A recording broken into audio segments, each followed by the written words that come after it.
যতই হোক না কেন আসলে শবে বরাতের দিনে হালুয়া রুটি এটা কিন্তু একদম স্বাভাবিক একটা বিষয় এবং সেই ছোট্টবেলা থেকে আমরাও দেখে আসছি আর সেটাই ধারাবাহিকতা বজায় রেখে প্রতি বছর যতই অসুস্থ থাকি না কেন একটু না একটু করার চেষ্টা করছি।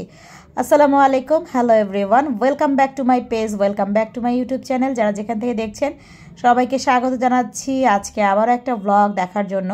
তো এই তো বাসার ঘি একেবারেই শেষ হয়ে গেছিলো আর হালুয়া মানেই তো ঘি, পাউডার মিল্ক যত দিবেন তত টেস্ট। তো এই তো হাফ কেজির একটা আমি ঘি নিয়ে আসলাম। আমরা এই ঘিটাই খাই, এটা অনেক বেশি টেস্টি হয় কারণ ঘি তো পাওয়াই যায় অনেক, তবে এই ঘিটা একটু অন্যরকম একদম। আমরা অনেক দিন ধরে যেহেতু খাই তো এটাই আমরা সবসময় কিনি। আর চিনি, পাউডার মিল্ক ছাড়া তো হালুয়া হবেই না। তো এবার আসলে শবে বরাতের দিন আমি হালুয়া রুটি করি নাই, তার কারণ আপনাদের ভাইয়ারও অফিস ছিল আর ওই দিন তো অর্পারাও রোজা ছিল আর আমারও শরীরটা ভালো না থাকার কারণে শবে বরাতের লাস্টের দিনই প্রতিবার করা হয়। তো এবার সেদিন করে নেই, শবে বরাতের পরের দিনে আমি হালুয়া রুটি করেছি, তাই ভাবলাম আপনাদের সাথে একটু শেয়ার করে দেই। সকালে ঘুম থেকে উঠে এই তো আমি একটু গাজর কেটে নিলাম আর তারপর একটু গরুর গোস্ত, কারণ যেহেতু রুটি বানাবো আর রুটি বানালে কিন্তু গরুর গোস্তটা খুবই মজা লাগে। তো আমি যখন বেশি মাংস ভিজাই না তখন এরকম একটা বালতি আছে আমার, ওই বালতিতে করে বেশি করে পানি দিয়ে যদি আপনি মাংস ভিজায় রাখেন ফ্রিজ থেকে বের করতে আসলে খুব ইজি হয়, না হলে তো অনেকটা সময় লেগে যায়। তো হালুয়া মানেই তো হচ্ছে হাতের ব্যথা, তো একটুখানি পটে ঘি ছিল ওটা দিয়ে দিলাম, মেল্ট হয়ে গেছে। এখন আমি বুটের ডালটাকে যে দুধ দিয়ে সেদ্ধ করে ব্লেন্ডারে ব্লেন্ড করে নিয়েছিলাম সেইটা আমি সেই কড়াইটাতে দিয়ে দিলাম। আর নন স্টিক কড়াইতে এই হালুয়া টালুয়াগুলো করলে খুব ইজি হয়, আমার কাছে নিচে লেগে যায় কম, তাই আমি সবসময় চেষ্টা করি নন স্টিকের পাতিলগুলোতেই করতে। আর আমি কিছুক্ষণ একটু নাড়াচাড়া করে নিলাম বুটের সেই হালুয়াটাকে, তারপর আমি চিনি দিয়ে দিলাম। আর চিনি দিতে দিতে মানে আপনাদের সাথে তো ভিডিও অল্পক্ষণ শেয়ার করছি, বিশ্বাস করেন বুটের বরফি বানায় যে আপুরা তারা জানে অনেক বেশি পেইনফুল, এই হালুয়া নাড়তে নাড়তে নিজেরই হালুয়া টাইট হয়ে যায়। তো কি আর করার, আপন মানুষগুলোর মুখে খুশি আনা, এবং তারা খুব, আমার বাসার সবাই খুব বুটের হালুয়া পছন্দ করে, তাই অল্প করে যতটুকু পারা যাচ্ছে ততটুকু আসলে আমি করার চেষ্টা করেছি। তার মানে একটা ঘি পুরোটা মানে অর্ধেকটাই আমার বুটের বরফিতে গেছে। আমি আসলে এক হালুয়া করতে করতে বা বরফি করতে করতে অন্যগুলো দেখাতে পারি নাই। আমি গাজরটাও গ্রেট করে নিয়েছি আর এই গাজর গ্রেট করে দিয়েছে আসলে ফাইয়াজ। তো ফাইয়াজও আমার কাজে সাহায্য করছিল। আর গাজরের হালুয়াটা আসলে দেখাতে পারিনি, ওই যে প্রেশার কুকারে আমি একটু সেদ্ধ বসিয়ে দিয়েছি দুধ দিয়ে, তারপরে আমি এটাকে আবার সেই ঘি, চিনি, পাউডার মিল্ক, কন্ডেন্স মিল্ক দিয়ে গাজরটাকেও রেডি করব।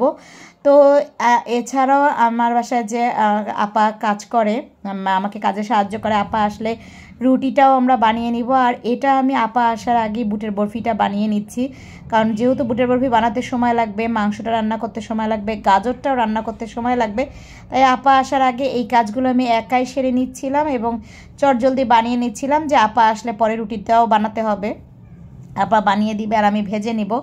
তো এই তো এই মাঝে মাঝে আমি একবার মাংসের কাছে যাচ্ছি, মাঝে মাঝে গাজরটার কাছে যাচ্ছি, আবার মাঝে মাঝে বুটের এই বরফিটার কাছে আসতেছি। তো নিচে লেগে গেলে তো টেস্টটাই নষ্ট হয়ে যাবে, তাই চেষ্টা করছিলাম বারবার একটু পরপর নেড়ে দেওয়ার জন্য।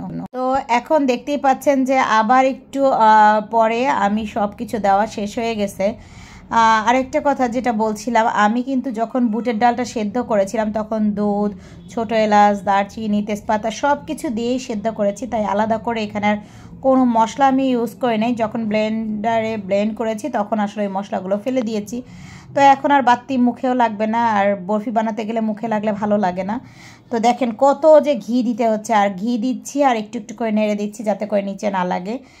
এভাবে মানে যত বেশি মানে হালুয়াতে বা বরফিতে ঘি আসলে আসল টেস্টটা বোঝা যায় এবং ঘিতেই আসলে টেস্ট বাড়ে। আপনি যতই ঘি দিবেন তত বেশি আসলে এই বুটের বরফিটা মজা হবে। তো যাই হোক, আমি এটা করতে করতে অফ ক্যামেরায় বাকিটুক শেষ করে ফেললাম। এখন আমি একটা স্টিলের প্লেটে একটু ঘি মাখিয়ে নিলাম, এরপর আমি এটাকে ভালো করে প্লেন করে দিচ্ছি, কারণ হচ্ছে এটা ঠান্ডা হলে পরে আর স্মুথ হতে চাবে না, আর যত তাড়াতাড়ি পারা যায় তত তাড়াতাড়ি করতে হবে। এরপর আমি যেটা করেছি এই প্লেটটা রেডি করে একটা ডাইস নিয়ে আমি সেখানেও কিছু শেপ দিয়ে দিচ্ছিলাম। এটা লম্বা করে বরফির মতো করে কাটবো আর এটাতে আসলে শেপ দিচ্ছি।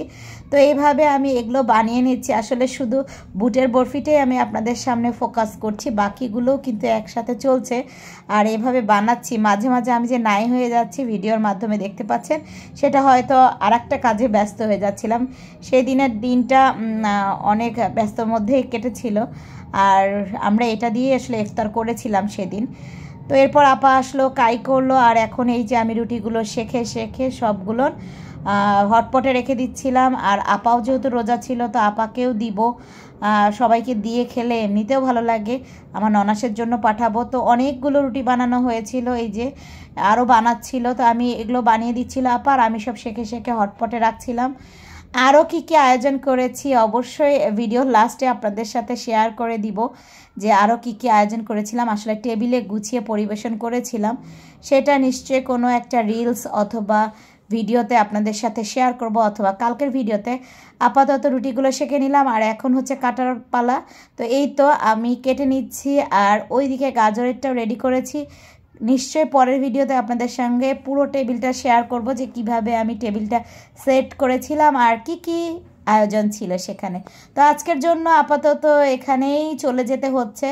আর এরকম শেপ দিলে হচ্ছে কি ভালো লাগে, একই বুটের বরফি যখন আপনি আলাদা আলাদা শেপে টেবিলে সাজাবেন তখন কিন্তু দেখতে ভালো লাগে। আমি এটা একটু বেশি করেছি, আর বাকি গাজর বা আর যা করেছিলাম, কি করেছিলাম সেটা তো কালকেই বুঝতে পারবেন। তো সেটা আমি দেখিয়ে দিব। তো এইভাবে আমি শেপ করে নিচ্ছিলাম, বেশ শক্ত হয়েছিল। আর আপনাদের ভাইয়া কিন্তু বুটের বরফি নরম খেতে পছন্দ করে না, ও একটু শক্ত বরফিটাই পছন্দ করে। আর যত শক্ত বানাতে চাবেন তত আসলে নাড়তে হবে। তো মাঝে মাঝে মনে হয় যে না ভাই আর বুটের বরফি সামনের বার করবো না, কিন্তু কি আর করার, প্রিয় মানুষগুলোর পছন্দের খাবার কষ্ট হলেও তো করতে ইচ্ছা করে, তাই না?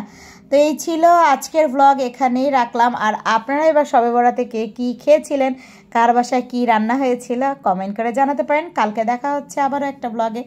আজকের জন্য আল্লাহ হাফেজ।